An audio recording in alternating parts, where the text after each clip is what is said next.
بالله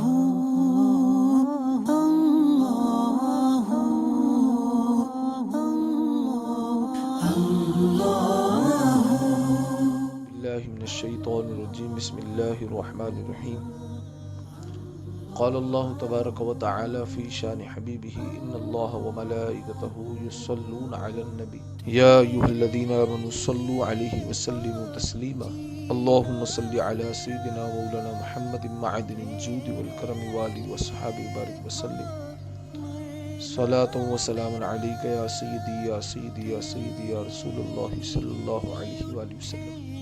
محترم سامعین کرام، ہم نے یہ سلسلہ بنایا ہے کہ جس میں آپ کو نہایت ہی آسان عملیات، وظائف وغیرہ بتائے جائیں گے۔ انشاءاللہ اس سے آپ کو بہت فائدہ حاصل ہوگا۔ صرف ایک مرتبہ جو عمل بتایا جائے، آپ اس کو ایک مرتبہ کر کر دیکھیں، انشاءاللہ اللہ نے چاہا تو آپ کو بہت فائدہ ہوگا۔ آج میں آپ کو کینسر اور مختلف دانے، پھنسی، پھوڑے وغیرہ کے حوالے سے، زخم کے حوالے سے کچھ عمل بتا رہا ہوں۔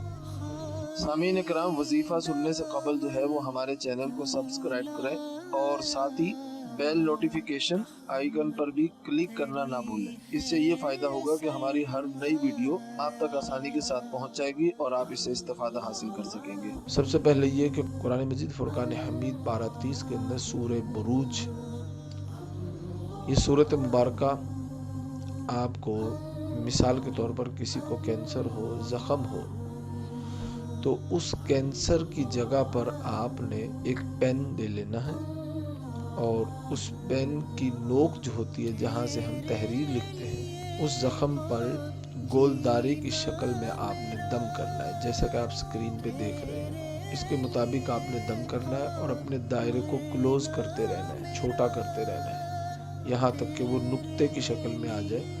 تو نقطے کی شکل میں آ کر اس کو پن کر کے آپ نے دم کر دینا ہے۔ جب تک آپ نے پڑھتے رہنا ہے تو آپ نے گول دائرے بناتے رہنا ہے اور گول دائرے چھوٹے کرتے رہنا، کلوز کرتے رہنا، یہاں تک کہ آپ کے سورت کے اختتام پر، جیسے ہی سورت کا اختتام آئے تو آپ نے اس کو بہت ہی ایک نقطے کی شکل میں بنا کر اس کو پن کر دینا ہے۔ تو یہ آپ نے 7 مرتبہ دم کرنا ہے۔ انشاءاللہ اللہ نے چاہا تو کچھ ہی دنوں کے اندر اس زخم کو آپ انشاءاللہ صحیح ہوتا پائیں گے۔ اللہ رب العزت کی بارگاہ میں دعا ہے، ہم نے جو کچھ سنا ہے اس کو سمجھنے کی توفیق عطا فرمائے۔ آمین بجاہ نبی الامین صلی اللہ علیہ وسلم۔